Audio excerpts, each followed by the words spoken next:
सलाम नमस्ते, मैं शगुफ्ता। उम्मीद है मेरी कहानियाँ आपको पसंद आ रही होंगी। आज आपकी मुलाकात मैं एक होम मेकर मंजुला से करवाने वाली हूँ। तो चलिए सुनते हैं कहानी रसोई। Hello good morning, hello good morning. मैंने नींद में ही बिस्तर पर हाथ फेरा और मोबाइल का अलार्म बंद कर दिया। जब से हमारा तबादला पहाड़ियों के बीच बसे इस खूबसूरत जगह पर हुआ है, मैं कभी भी देर से उठने का रिस्क नहीं लेती। शहर की तेज रफ्तार जिंदगी से अलग यह पहाड़ी जगह बहुत ही सुंदर है। बिस्तर से उठकर मैंने सीधा बालकनी का दरवाजा खोला और अंगड़ाई लेकर खुशबू भरी ताजी हवा अपने भीतर उतार ली। कितना सुखी जीवन था मेरा। प्रेम करने वाला पति विकास और फूल सी प्यारी बच्ची महक, हरियाली के बीच हमारा प्यारा सा क्वार्टर और बगल में रहने वाले बहुत ही अपने से पड़ोसी। जब भी जी चाहे चले जाओ और गरम गरम फिल्टर कॉफी पी आओ। पड़ोसियों की पाक कला से प्रभावित हो मैं विकास को गरम गरम ताज़ा फुलके बनाकर खिलाती, और अगर वो कभी एक फुलका अधिक की डिमांड करते तो मैं खुद को सफल गृहिणी का मेडल दे देती। अपने घर को तो मैं मंदिर सा साफ रखती और सब कुछ करती, पर पता नहीं क्यों भीतर कहीं कुछ अतृप्त सा रह जाता, जैसे सब कुछ होकर भी कहीं कुछ खो सा गया हो। हर दिन की तरह आज भी विकास और महक को ऑफिस और स्कूल भेजकर मैंने डस्टिंग शुरू की और मन ही मन सोचने लगी कि आज क्या बनाऊं जो सब जी और पेट दोनों भरकर खाएं। अभी दीवान साफ ही कर रही थी कि बगल के शेखरन अंकल दिख गए और मुझसे कहने लगे, क्या मंजुला, अरे तुम रोज कितनी सफाई करता है, अरे किसी दिन छोड़ भी दिया करो।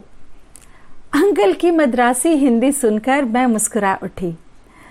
पर अंकल, आंटी तो कहती हैं कि रसोई में हमें जीवन देने वाला खाना बनता है, इसलिए वहां पर तो 2 वक्त पोछा लगना चाहिए, वरना वो शुद्ध नहीं होती। तो कम से कम बैठक में एक टाइम तो सफाई बनती है ना। ऐसा कहते हुए मैं अंकल को छेड़ती। वैसे बात तो आंटी की भी मुझे हजम नहीं होती कि शुद्धता का संबंध सिर्फ पोछा मारने से कैसे हो सकता है। क्या जीवन देने वाली रसोई का महत्व केवल पोछे तक ही सीमित है? मैं अपने ख्यालों में ही खोई थी कि अचानक नीचे सड़क पर पॉलीथिन बैग और बोतलें बीनती एक लड़की दिखाई दी। हाथ में एक प्लास्टिक का बड़ा सा बैग पकड़े वो घसीट रही थी। लड़की का सूखा चेहरा मैल के कारण मलिन दिख रहा था। उसके छोटे छोटे बाल भी उलझे से थे, आधे चोटी के भीतर और आधे कंधों पर बिखरे हुए। उन कंधों पर जो फ्रॉक की बटन टूटने की वजह से बाहर झांक रहे थे। देखकर साफ पता चल रहा था कि वो फ्रॉक किसी अमीर की इनायत होगी, जिसने अपने कपड़ों के अंबार से उसे निकालकर बाहर फेंक दिया होगा। फिर भी उसे मैं देखने के लिए बालकनी में आ गई और प्रश्नवाचक नजरों से उसकी ओर देखने लगी। पहले तो वो सक पकाकर मुझे देखने लगी, फिर उसने आगे हाथ बढ़ाकर दिखाया कि मुझे ये चाहिए। क्या करेगी इसका? माँ, इसे बेचकर अपनी माँ को पैसे दूंगी। पता नहीं उसकी वो बेचारगी से भरी आंखें मुझसे क्या कुछ कह गई। मैंने उसे अपने पास बुलाया। मेरे इशारे पर बुलाने से भी उसने मना कर दिया, लेकिन शायद मेरे पास बहुत सारा कबाड़ मिले ये सोचकर वो ऊपर आ गई। मैंने जल्दी जल्दी कोक पेप्सी की सारी बोतलें इकट्ठा की और उसे दे दी। इतनी सारी बोतलों की उसे आशा न थी। उसकी खाली आंखें अचानक बिजली सी चमक उठी। फिर भी भूख की तीव्रता उसके चेहरे से न छिप सकी। मैंने उससे पूछ लिया, कुछ खाएगी? नहीं माँ, बस बोतलें दे दो।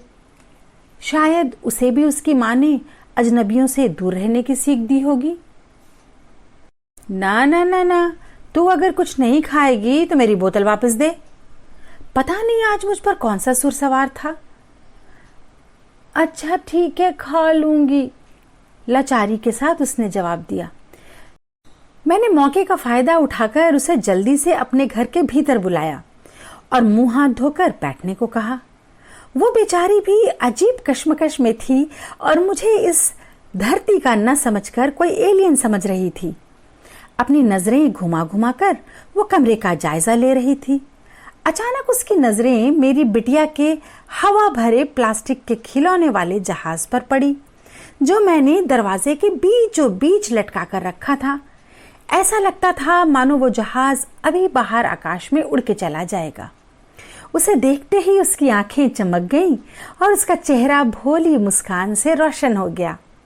मैंने मुस्कुराते हुए पूछा, इसकी सवारी करेगी क्या? हाँ। और उसके साथ ही वो जोर से हंस पड़ी और उसकी हंसी के साथ ही हमारे बीच एक अपनापन बहने लगा। मैंने प्यार से उसके बालों को रबर में समेटा और कंधे पर गिरी उसकी फ्रॉक को सेफ्टी पिन से ठीक किया और पास ही रखे बिटिया के अन्य खिलौने उसे खेलने को दिए। अब मैं ये सोचने लगी कि उसे खाने को दूं क्या। बिस्किट और मिक्सचर के डिब्बों पर हाथ जाने ही वाला था कि मुझे एक सूझी। मैंने जल्दी से फ्रिज से पूड़ी का आटा निकाला और गरम गरम पूड़ियां सेक दी। खेलने में हालांकि वो तल्लीन थी, फिर भी पूरियों की सौंधी गंध ने उसका ध्यान आकर्षित कर लिया था।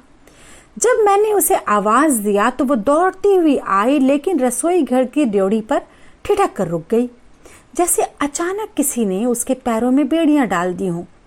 मैंने गर्दन घुमाकर देखा और उसका हाथ पकड़कर सीधा रसोई घर के भीतर खींच लिया और वहीं उसे बैठाकर प्यार से गरम गरम पूरियां छोले के साथ परोस दी।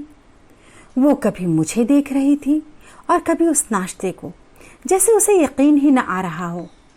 मेरे रसगुल्ला देने पर तो जैसे उसकी बाँछें खिल गईं। वह लपड़ सपड़ पूरी छोला खाए जा रही थी और रसगुल्ले का आनंद ले रही थी। उस दिन मैंने जगत जनार्दन को अपने सामने बैठकर प्रेम से प्रसाद खाते देखा। पेट भरने के बाद उस बच्ची की मुस्कुराहट देख ऐसा लगा जैसे साक्षात मोर मुकुटधारी मंद मंद मुस्काते मुझ भक्तन को दर्शन दे रहे हों। उस दिन मैंने जाना कि हर दिन सबसे पहले ठाकुर जी को भोग लगाने के सही मायने क्या हैं और मन का तृप्त होना क्या है। उस दिन पहली बार मैंने अपनी रसोई को शुद्ध होते देखा। अमीर हो या गरीब, चिड़िया हो या जानवर, भूख तो सबकी एक सी होती है। किसी भी ऐसे भूखे के लिए हमारी रसोई में एक मुट्ठी अनाज ज्यादा तो पकना ही चाहिए। आपका क्या ख्याल है? कमेंट बॉक्स में लिखकर बताइएगा ज़रूर। और कहानी अगर अच्छी लगी हो तो इसे अपने दोस्तों के साथ शेयर करना मत भूलिएगा। शुक्रिया।